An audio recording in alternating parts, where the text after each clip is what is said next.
Mesdames et messieurs, bonsoir. Je tiens tout d'abord à remercier Baba, c'est toujours un plaisir de revenir à Oran, de revoir ses anciens camarades. Et bien sûr, comme vous êtes toujours présent à la demande.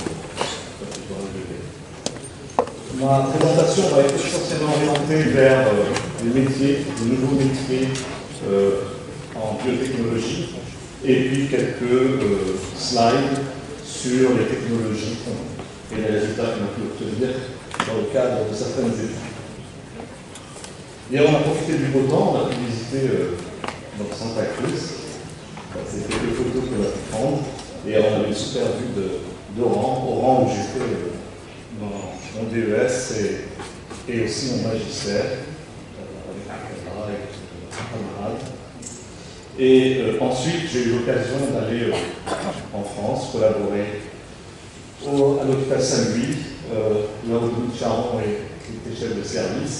J'ai eu l'occasion de, je sais pas si c'est un point de vue quelque part, il n'y a pas un laser. J'ai eu l'occasion de travailler.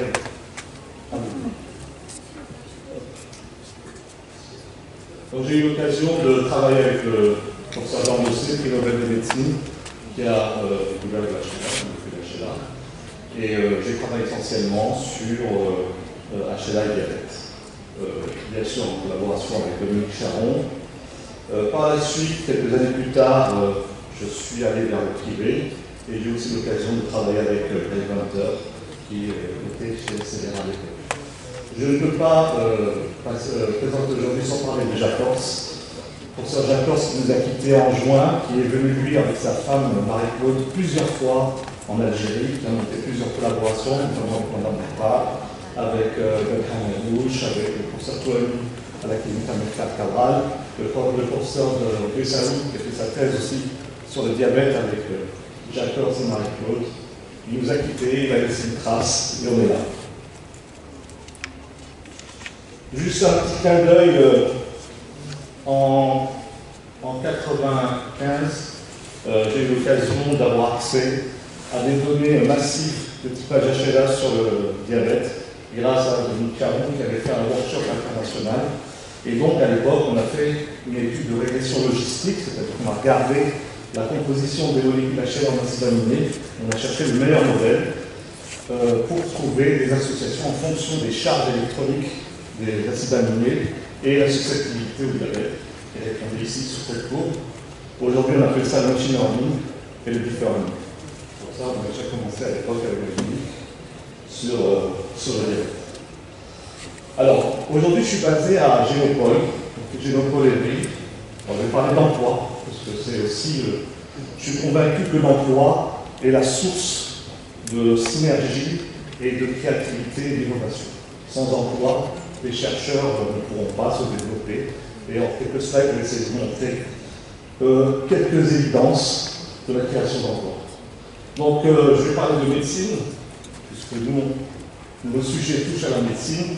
Et la médecine a déjà commencé il y a 4000 ans, avec la médecine traditionnelle chinoise qui est basée sur l'équilibre de la vie et qui consistait à voir un malade sur quelques paramètres que le médecin identifiait, et il faisait une mixture d'herbes pour soigner. Cette médecine est toujours d'actualité. En Chine, on étudie toujours la médecine traditionnelle chinoise, et je crois que Dominique en parlera.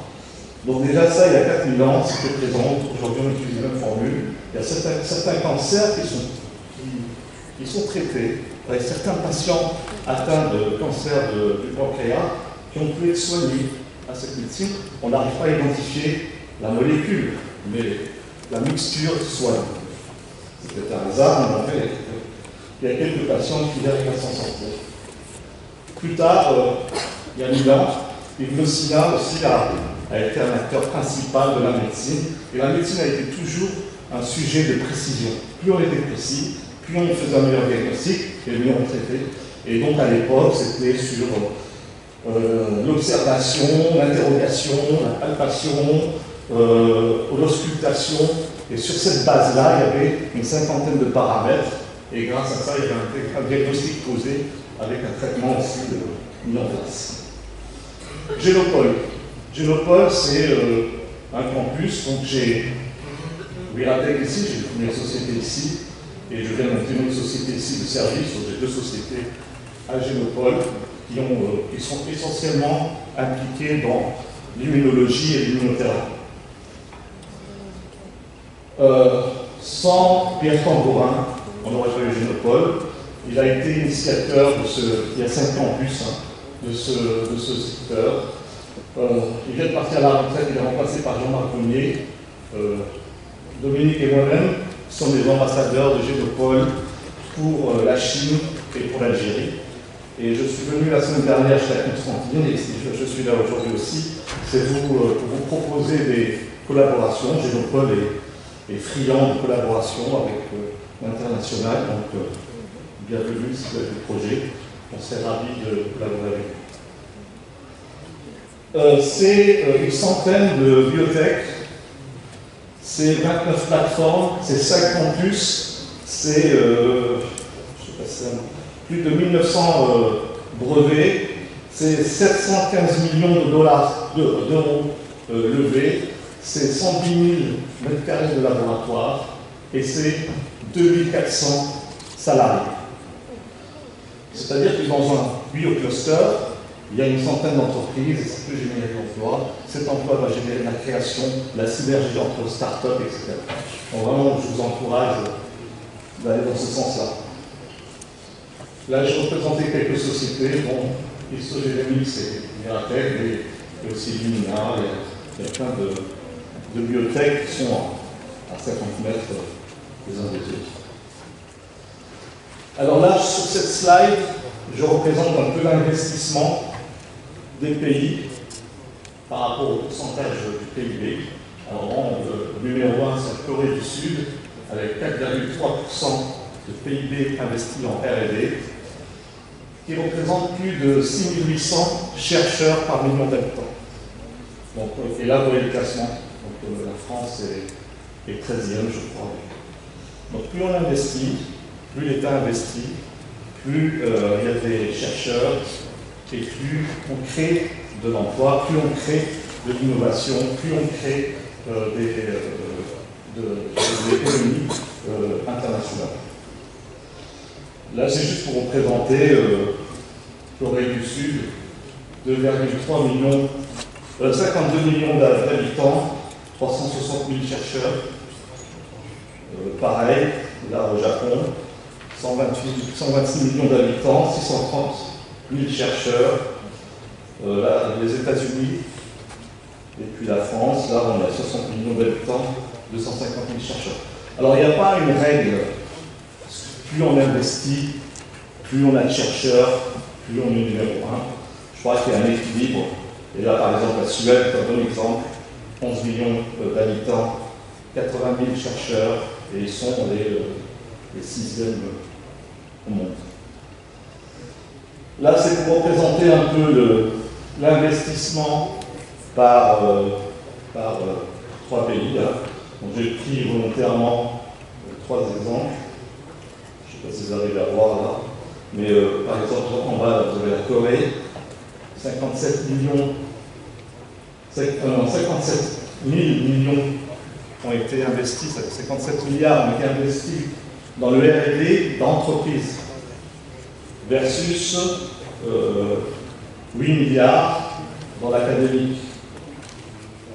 Et en France, par exemple, ici, ça ne se voit pas bien, on a investi 38 milliards dans les entreprises et 14 milliards dans l'académie. Ce qui veut dire qu'il faut vraiment gérer l'investissement, ce n'est pas uniquement l'académique, c'est aussi les entreprises qui sont génératrices. J'ai montré l'Algérie exprès, ce n'est pas un jugement de valeur, c'est pour montrer que l'Algérie investit 0,1% de son PIB dans le R&D. C'est-à-dire que l'Algérie est passée à 1%, multiplié par 10, et ça ne va pas lui coûter cher. En multipliant par 10, elle va passer de 168 chercheurs par million d'habitants à 1600 chercheurs par million d'habitants, et donc tout ça est lié, ça va aussi développer l'économie. Maintenant, je vais revenir un peu à la science, et puisque c'est le thème, c'est l'oncologie. Donc, je vais parler un peu de ce qu'on fait. Donc, la maladie, si vous avez un médecin, vous avez un malade, elle est due en général à un tissu endommagé ou alors une croissance anormale. Il y a quelque chose qui est abîmé en nous ou il y a quelque chose qui fonctionne mal. Dans les deux cas, ça va générer la sécrétion, la présence d'antigènes ou de groupes d'antigènes. Et ce groupe d'antigènes sera exprimé au mauvais volume, au mauvais endroit et au mauvais moment. Et ça, notre système immunitaire va le détecter. Donc nous, ce qu'on s'est proposé, c'est d'exploiter notre système immunitaire comme un outil qui va détecter une anomalie parce qu'il y a quelque chose qui est abîmé en nous ou il y a quelque chose qui fonctionne mal et notre système immunitaire va mettre en place un système de défense ou de réparation. Donc ceci se fait avec 3 molécules qui ont déjà été présentées, le HLA, l'antigène et les récepteurs B ou T qui vont mettre en place un système de défense. Une fois qu'on a ça, on a 3 molécules, comment on peut gagner sa vie avec ça? On va faire des kits pour identifier les molécules HLA. On peut faire aussi des kits pour identifier les récepteurs T ou B. On peut également faire des collaborations scientifiques, chercher des grants, c'est une source de financement, ou on peut aussi faire du service, qui sera un service scientifique pour quelqu'un qui est intéressé, qui voudrait faire du HLA ou du TCA, mais qui n'a pas la compétence et qui voudrait ressourcer tout ça. Je vais parler du TCR. Ici est représenté le profil quand on utilise la technique d'NGS pour voir toute la diversité du TCR. Alors, je ne vais pas rentrer dans les détails parce que ça prendrait plus de temps, mais le TCR c'est comme une loterie. On a un génome et un réarrangement. À un moment donné, on rencontre un antigène et dans le cellule, on choisit des différents gènes pour mettre en place un TCR spécifique, ou un TCR spécifique d'un antigène. Chaque point que vous voyez ici représente un clone. La taille du clone, c'est le nombre de copies. C'est l'expression de ce clone à implanter. Un individu normal aura une diversité qui va jusqu'à 350 000 clones à implanter. Il s'exprime à différentes quantités. Et ça, c'est dû parce qu'on a des molécules HLA différentes. On est exposé à des antigènes différents. Moi, je vis à Paris, vous vivez ici. On n'a pas le même environnement, donc on va générer des antigènes et on va générer des clones qui vont répondre à ces antigènes. Et puis aussi, quand on est immunorégulé ou immunodépressif, on va aussi impacter cette diversité. Encore une fois, un individu normal qui a à peu près 81% de ses clones qui sont privés, ne va jamais les partager. C'est sa vie à lui, c'est l'exposition aux antigènes. J'ai eu la rougeole, j'ai eu la grippe. Voilà. Et ici, vous avez un malade. Donc un malade, vous voyez qu'il y a certains clones, des groupes de clones qui sont en activité. Et en fait, c'est comme le budget de la défense, c'est-à-dire qu'en paix, la défense va investir dans l'éducation, dans la route, dans plein de choses. Et en guerre, ça va aller sur le front. Donc là, on va être mobilisé, un ou plusieurs, ou un groupe de clones, pour faire face, ou mettre en place un système de défense. Donc en fait, ce qui se passe, quand on est jeune, on a une bonne défense immunitaire, mais on est exposé à des risques ou des antigènes pour développer un cancer ou n'importe quoi. Et ce système immunitaire, il arrive à se défendre et à nous débarrasser de tout ça. Et au fur et à mesure où on vieillit, on perd cette capacité. Et donc les mêmes paramètres prennent le dessus. Et forcément, plus on vieillit, plus on est exposé à du cancer, à des pathologies. Donc le système immunitaire, quelque part, est notre défendeur. Et cette courbe explique un peu comment le croisement entre les deux courbes de risque et défense se fait. Là, je reprends le TCR bêta. Chaque colonne est un clone. La taille de la colonne est le nombre de copies. Et un individu, donc on va exprimer plein de clones, a différents taux d'expression. Donc c'est un individu différent. Et là, à partir de là, on cherche des signatures. Cancer du côlon. Là, on a toujours cette diversité, mais parce qu'on est en situation de guerre, notre système immunitaire va déployer son énergie sur certains clones. Et donc là, on a une signature. Une signature de réaction, c'est pas héréditaire, c'est-à-dire que quand on a plus le cancer, ça revient. Vous allez voir plus tard. Lupus, maladie auto-immune, pareil. On peut identifier un groupe de clones qui sera une signature de pathologie. Cancer du sein. Donc on s'est amusé à comparer les tissus du cancer du sein, la tumeur, versus d'autres groupes de lymphocytes, TH, REC, etc. Donc on retrouve la signature de la pathologie, mais selon la sous-population, il y a d'autres clones qui sont activés, qui vont certainement jouer un rôle dans la régulation et dans la réponse. On a comparé aussi tissu de la tumeur versus sang circulant. Donc on retrouve encore ces mêmes signatures. On a fait aussi des études sur le diabète. Donc on a pu identifier des signatures dans un groupe de clones spécifiques du diabète qu'on retrouve pas chez les contrôles. Qu'on retrouve, c'est des individus qui n'ont pas encore de diabète mais qui ont des anticorps. Et aussi, ça c'est un autre groupe de maladies. Donc on a des signatures spécifiques. Le cytomégalovirus, CMV, spécifique du CMV, non CMV et autres, tout venant. Donc on a des signatures, on a pu identifier des signatures de réaction spécifiques du CMV. Inflammation de l'intestin, pareil, ici, versus contrôle, et versus mon CMV pour étudier le contrôle, pour voir que la signature est spécifique, comme un code ici, qui permet d'identifier. Maladie cardiaque, pareil, maladie cardiaque, contrôle. Mais en fait, on s'était dit que c'était super, on avait trouvé un moyen de trouver des signatures de pathologie, et que maintenant on va pouvoir détecter très tôt les maladies. On s'est présenté devant les investisseurs. Et puis ils nous ont dit tout simplement, très bien, vous avez trouvé la signature du cancer du sein, on gagne combien de temps par rapport au BRCA et au BRCA? On gagne 6 mois, 1 an? Bon, on n'a pas pu répondre. Donc on a un peu laissé tomber cette approche parce que c'est une recherche qui coûte cher.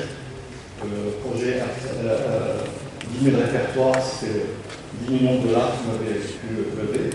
Et on a fait plusieurs études, mais on n'a pas pu obtenir de retour sur investissement avec des investisseurs. Donc on s'est intéressé au monitoring. Sclérose en plaques, donc en crise, quand on commence le traitement et quand on arrête le traitement.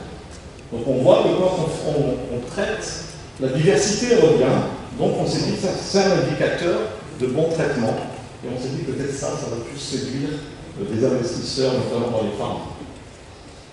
Et ensuite, on s'est intéressé au traitement des cancers. C'est pour ça que je suis arrivé sur le cancer. On a travaillé sur le cancer du foie, on a trouvé la signature du cancer du foie. On a trouvé le contrôle ici, cirrhose, et puis non-CMV et d'autres contrôles. Et après, on s'est intéressé à ces patients qui étaient traités avec l'anti-PD-L1. Et donc, on a pu identifier ces marqueurs, les bons répondeurs, les mauvais répondeurs. Après, il y a des intermédiaires. Et ce qui est intéressant, c'est que quand on a pu avoir cette approche, à ce moment-là, on a intéressé des big pharma parce que le taux de succès d'un traitement PD-L1 ou PD-1 n'est pas si important que ça. Je crois qu'on parle de 25%. Ça coûte 250 000 $. Quand on dépense 1 million de dollars, statistiquement, sur une personne. Et là, l'idée, c'est d'augmenter le succès de traitement, de passer du backside à 80%, et dans ce cas-là, c'est vraiment cher. On a du coup monté une autre étude sur le cancer du poumon avec Dominique à Canton, en Chine, où on a étudié 20 patients. Donc on a fait ce qu'on appelle la baseline, au moment du traitement, avec PD-1, et à différents points que le clinicien avait définis pour avoir une fenêtre de lecture, comme protocole de traitement sur deux populations, CD4 et CD8, parce que les CD8 étaient noyés par les CD4, et donc si on avait une signature spécifique des CD4, on pourrait être là. De CD8, on ne la verra pas dans le pool de CD4, donc on a séparé les deux. On a pu obtenir une signature de bonne réponse au PD1, donc on a fait une étude sur 30 patients, et du coup, on va passer à 900 patients à O1, où on va faire, donc on va revisiter la guideline du non-small cell lung cancer, comparer avec les approches qu'on a, et voir si on peut améliorer ou pas la guideline. Donc là aussi, l'idée c'est d'apporter un traitement. Je vais passer celle-là. Là, c'est l'histoire aussi d'expliquer que si on augmente l'efficacité du traitement, on réduit le coût, donc ça intéresse tout le monde, et l'État et les pharma. Et ensuite, on peut aussi faire de la stratification dans des pathologies, notamment ici pour la tuberculose. On a pu identifier une signature pour la tuberculose et aussi identifier, grâce à cette signature, identifier le latent versus le non latent. Donc ça permet aussi d'avoir un marqueur de stratification. Donc en clair, quand on a cette approche, on peut faire des kits qu'on peut commercialiser. C'est une source d'emploi, des collaborations. Et là, les collaborations, quand on touche au traitement, on a plus facilement accès à des collaborations avec les pharma, notamment dans l'étude du cancer du poumon, on a été totalement financé par un concurrent de BMS. On a du service aussi, et il y a d'autres qui sont intéressés, il y a la distribution. Il y a aussi créer son entreprise. J'ai créé une dizaine d'entreprises. Certaines n'ont pas marché, et d'autres ont marché. Donc c'est un parcours c'est une expérience riche. On peut être distributeur. Il y a des distributeurs, je suppose, en Algérie. Moi, je distribue avec une collaboration avec des endroits pour le type HLR dans le cadre de la leucémie. Et on a actuellement tout le marché français, 15 laboratoires. Mais il faut savoir que quand on distribue, il y a besoin d'un savoir-faire, il faut être un scientifique. Nous, on reçoit 1000 mails par an de support technique. Il faut les gérer. Il y a une réglementation, etc. Donc, on a 48 heures pour répondre. On a une semaine pour résoudre les problèmes. Donc, ça fait appel de la science, et donc un biologiste a toute sa place en tant que support technique, en tant que commercial, parce que c'est un langage spécifique, etc. Le service, alors dans un premier temps, je vais parler du service qui est essentiellement de la recherche et de la collaboration. Donc, si vous équipez un laboratoire de NGS ou autre de technologie, vous trouverez facilement des collaborations de projets, parce que un clinicien qui va s'engager dans une recherche ne va pas investir dans des hautes techniques de biologie moléculaire, de séquençage, etc. La formation aussi, les technologies évoluent et il y a des demandes de formation. Nous aussi, on propose en service des formations, etc. Donc en gros, en créant son entreprise, il y a différents métiers dans ces entreprises de technologie. Il y a la qualité, l'assurance qualité. Si vous voulez commercialiser des produits en Europe, il va falloir répondre aux exigences réglementaires et normatives, notamment le marquage CE, etc. Et ça, c'est un métier qu'on ne s'invente pas, qualiticien. Le R&D, designer des primers, je ne sais pas si vous avez l'expérience, mais on s'arrache bien les cheveux quand on veut designer une équipe avec des primers. Les experts sont courtisés. Logistique, packaging, etc. Support technique, j'en ai parlé. Représentant, j'en ai parlé. Répondre à des appels d'offres, c'est aussi un savoir-faire, parce que c'est très précis pour pouvoir répondre à ces appels d'offres. Protection intellectuelle, également, c'est un métier qui est aussi à la portée des biologistes et les communications et les médias. L'innovation, la définition de l'innovation, c'est la rencontre entre la science et le marché. Et quand les deux se rencontrent, on a un marché, on a une science, et on propose quelque chose, une solution. C'est ça que je définis pour l'innovation. Et donc, je vais vous parler de quelques entreprises que j'ai créées. En 89, j'ai créé une société à San Francisco qui s'appelait Patria Genetics. On faisait des kits, on avait 0 brevet, c'était un savoir-faire. On a trouvé un investisseur, on était 6 associés, on a trouvé un investisseur, on a démarré, et on a été acheté en 2004 par Celera, à très grandeur, $1 million. En parallèle, comme on avait des kits, je me suis dit que c'était bien d'avoir une machine, un séquenceur, et j'ai rencontré une équipe à Orsay qui faisait des séquenceurs capillaires en recherche, et on s'est dit on va sortir un séquenceur capillaire. On a trouvé des fonds avec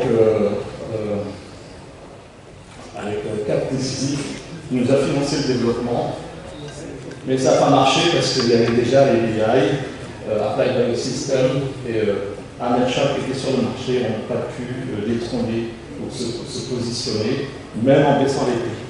Donc le prix n'est pas forcément la réussite. Thanks to Gene, c'était une société de service qu'on voulait monter avec Jean-François Eliaou, d'ailleurs. Il y a Dominique qui était manager aussi. Mais c'était trop tôt à cette époque-là, on n'a pas pu décrocher des marchés. Wiratech en 2004, avec Baba, en 2002, on avait croisé, j'en ai marre devant les étudiants, devenir des serveurs de café. J'ai dit, on va créer une génération d'entrepreneurs. Mais à l'époque, c'était vraiment trop tôt, il n'y avait même pas les codes. C'est une belle expérience. Biofortuna en Angleterre, à Liverpool, aussi un investisseur. Donc aujourd'hui, Biofortuna aujourd'hui a été racheté par la Roth. Wiratech Europe, que j'ai créé en 2010, qui aujourd'hui est toujours là, donc ça marche. Et puis là, je viens de monter une autre société, Stogenomics, avec un investisseur et un partenaire qui a la société à New York. Et on monte un laboratoire, on va s'adresser au registre de donneurs de molécules. Pour en revenir à cette slide, rappelez-vous, la médecine, c'est palpation, c'est 50 et 100 paramètres. À partir de là, on sort un diagnostic et on pose un traitement. Et aujourd'hui, on est passé à plus de 100 000 paramètres. Donc 100 000 paramètres, un médecin ne peut pas gérer ça. On fait appel à ce qu'on appelle l'intelligence artificielle. Et ce qui veut dire aussi que le métier de médecin va changer. Ça va changer, je veux dire, aujourd'hui, on va avoir besoin de tellement de tests génomiques, imagerie, cellulaires, et tout ça. Et en fait, le médecin, ça va être un collecteur de données. Et sur cette base-là, il va établir un traitement, soit faire un diagnostic et poser un traitement. Donc, on aura ce type de situation où on aura le médecin qui aura un ensemble de données.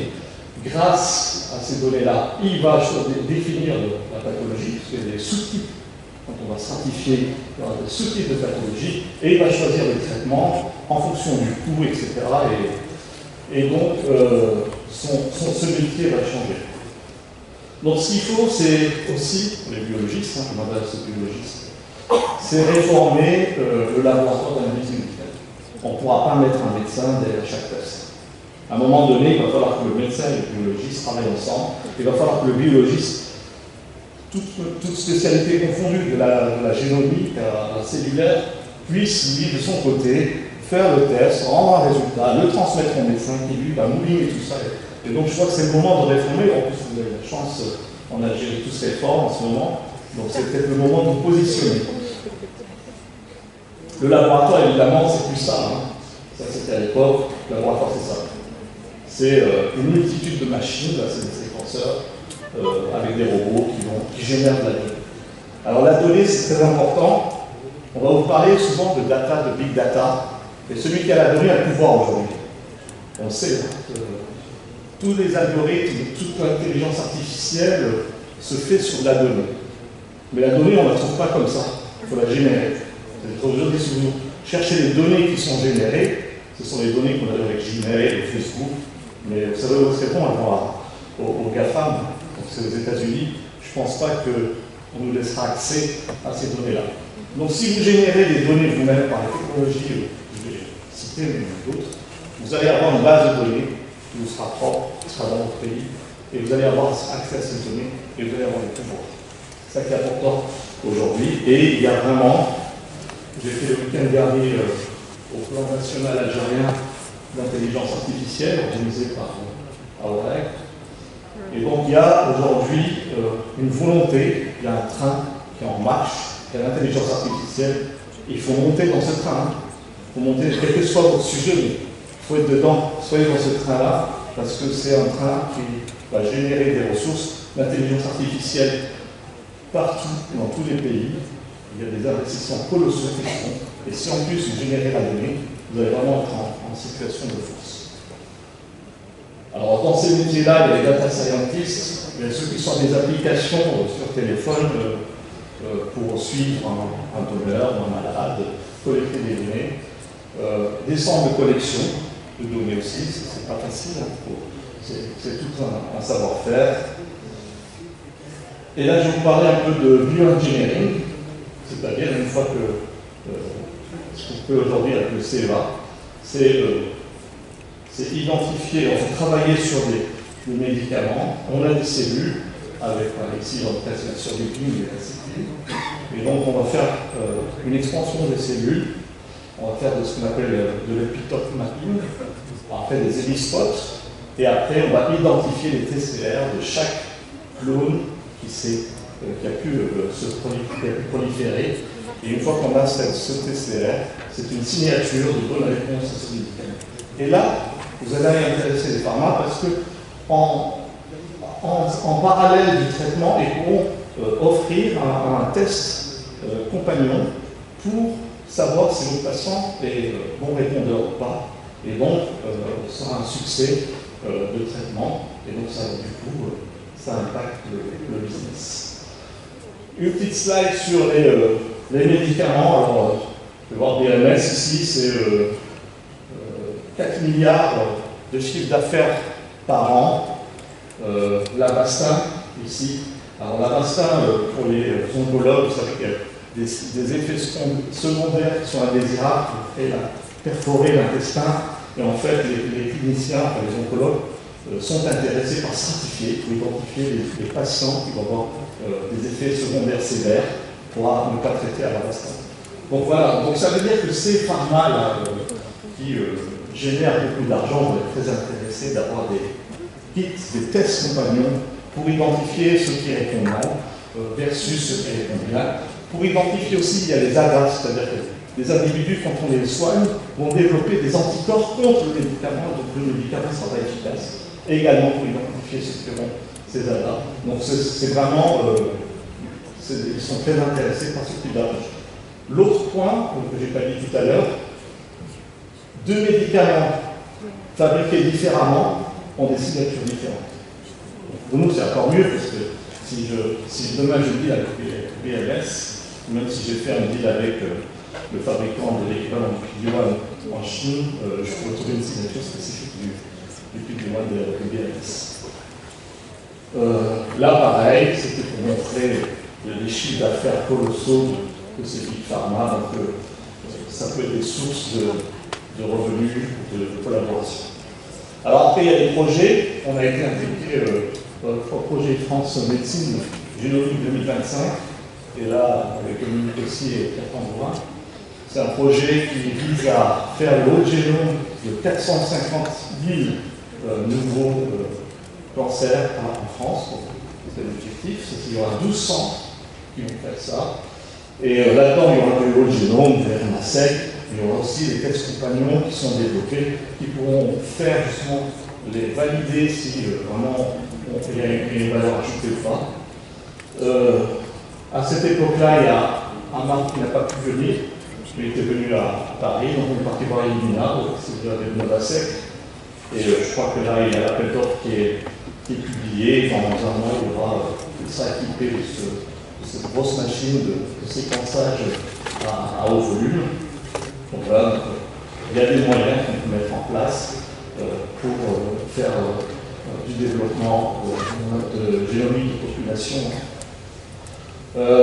Je suis également chairman d'un workshop international, et je pense que nous en parlerons aussi, où on a à peu près 40 laboratoires dans le monde qui cherchent les interactions TCR, HLA dans les traitements. Donc ici c'est à San Francisco, là c'était à Huntsville, en Berry, on collabore avec Hanson Alpha et la NASA sur des projets de recherche.